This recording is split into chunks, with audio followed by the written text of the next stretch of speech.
living life, everyday, late at night, not okay.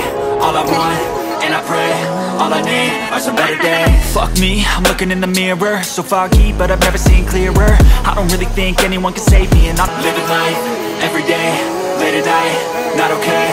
All I want, and I pray, all I need.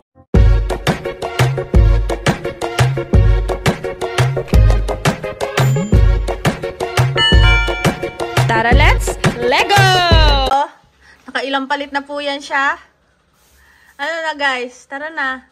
Ito pa si E-Boy. Oh. Ayan po, alis na po kami. Oh, pinagmaneho pa kami. Oh, ni tatay. Kasi kukuha kayo ng motor, dalawa ko kunin. Ayan po, nag-aayos pa po si Hindi yan. So we're going to SM Cabanatuan na. Papaalis na ang sasakyan. Hatid lang kami sa bayan. So ayan, wala pa kami. Ayan, nasa jeep na kami niyan. Wala pa man, tulog na si Gian. So ayan, after 1 hour nandito na kami sa SM Cabanatuan. Ayan, papasok na nga kami. At syempre, una namin hahanapin ay kainan. Ayan na nga naman ang hinahanap nila. Ayan, meron silang board dito kung saan maghahanap kayo ng pagkainan. Pero lahat yata nakainan na nila. So maghahanap kami. So mapupunta pa rin kami doon sa nakainan na nila. So ayan, andyan, naglalakad muna kami dyan. Ayan, nakahanap kami. Ito yung pick-up sticks. So ayan, nakalimutan ko ng floor. Marami naman pagpipilian dyan. Let's see. Ayan, Oh, ayan na sila. Dito kami kakain. Ayan ang puno kasi. So ayan, kasama ko silang 5. Apat pa yan. So ayan, mag-enjoy lang, chill, pampering. Ayan, kumakain na po si Kuya E-Boy at hindi niya na kinaya. So, isa-isang dumarating yung pagkain at hindi sabay-sabay. Pero, masarap naman siya.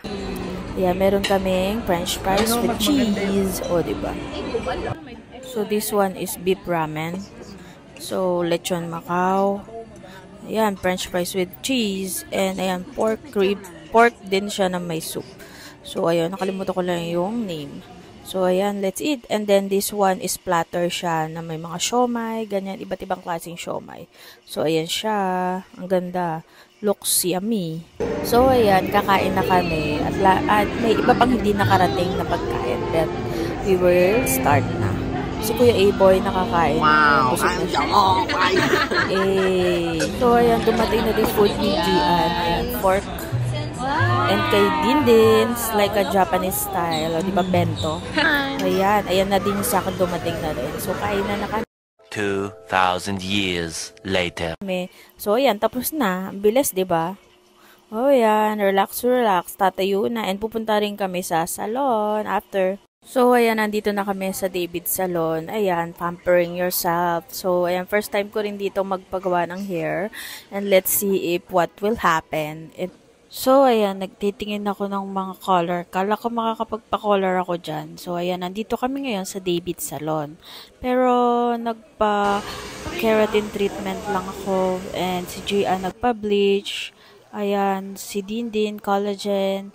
And si E-Boy naman, scalp treatment. Pero lahat kami nagpagupit. So, may haircut kaming lahat. Same si Mama, keratin Brazilian like me. So, si Gia naman, bleach with haircut yata. I don't know. And si E-Boy, ayan, nag-e-enjoy siya. May massage din si E-Boy. It's my first time here in David Salon. So, let's see what will happen next. So, ayan, si Mama hindi pa nag-i-start. So, ayan, nilalagyan na ako ng treatment. So, ayan, si Gian at the back. Ayan, bleaching naman sa kanya. Ito ng hair niya. Ayan na yung kay Dindin. Tapos siya na siya sa haircut. Wow, ang ganda yung haircut niya. So, nice. I like it. Sa kanya din ako. Ayan, si Mama, mag-start na rin siya. Nagupitan na rin siya. Ganda. So, very beautiful. Magandang din. Diba? Ayan, they are talking. So, ayan, si Gia naman, ayan, binablower na siya. Almost done na rin. Kasi limited lang yung time namin dyan. So, ayan. So, marami. Ako din, blower na rin ako. Almost done na din. So, ayan, excited. Kasi, that time is December 31. So, bago mag-New Year, nagpapaganda kami ng hair. OMG, new haircut. Oh, ang ganda ng kay Gian. Tingnan nyo. Orange na orange ang kanyang hair sa back. Sa ilalim lang yan kasi bawal sa school nila. Baka hindi siya papasukin ng guard. Ayan na kami. Nakalabas na kami ng David Salon. Super happy sa hair. I like it. So, ayan nga. Naghanapan pa kami. Hinanapan namin si Iboy at Dinbin at that time. So, late na rin kami nakauwi kasi wala na sakay ng jeep sa Cabanatuan. So, rent na kami ng tricycle. So, 500 each. So, 1,000. Pero nakauwi naman na kami bago mag-New Year. So, yan, nakikita nyo pala binubuksan ni May alkansya niya kasi magpaparabog siya ng pera. Every year, ginagawa niya. So, kaya, punta kayo kulay ma kapag bago mag-New Year. After New Year pala. So, mga like 12, 10, 12, 01, alright, diba? So, yun, guys, at that time, okay naman kami, happy sa David Salon. 9 out of 10. So, yun lang, nakwento ko lang. Putol yung video ko dyan kasi hindi na ako nakapag-outro. So, wala nang end of the vlog. So, yun na. So, yan, nakikita nyo, pinipilit niya ilabas lahat ng pera dyan. Kasi nukno ka ng daming bento. 5 piso. Ganyan pampamigay niyan. So, how's your New Year? May ganyan ba kayo? So, ayan. Panatan na niya sa mga bata magpamigay ng mga pera. Barya. So, ayan. It's New Year! Ayan, may patugtugan dyan. May paloses. Ayan, may pa-fireworks sila Kuya Nervin sa harapan. Ayan, makikita nyo. Ayan yung mga bata. Ayan. Hey! Happy New Year! Ang laki ng fireworks. So, diba?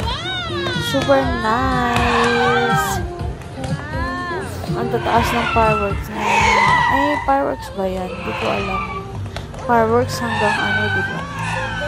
So, hindi siya super high. Ganda. Happy New Year, everyone! Oh, so nice. Enjoy watching.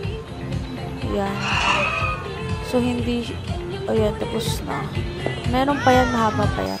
So, yan, after New Year, nagpunta kami sa Fortune's Private Pool and Event Place. Visit nyo sila dyan, napakaganda dyan. Ayan, especially sa gabi, may pa-lightings and fountain. Ang dami din nilang rooms available. Pwede siya sa mga occasions and birthday like that. Message them in FB. Thank you for watching. I hope you enjoyed this video. Shinare ko lang sa inyo itong Fortune's Event Place. Thank you for watching. Don't forget to like, share, and subscribe.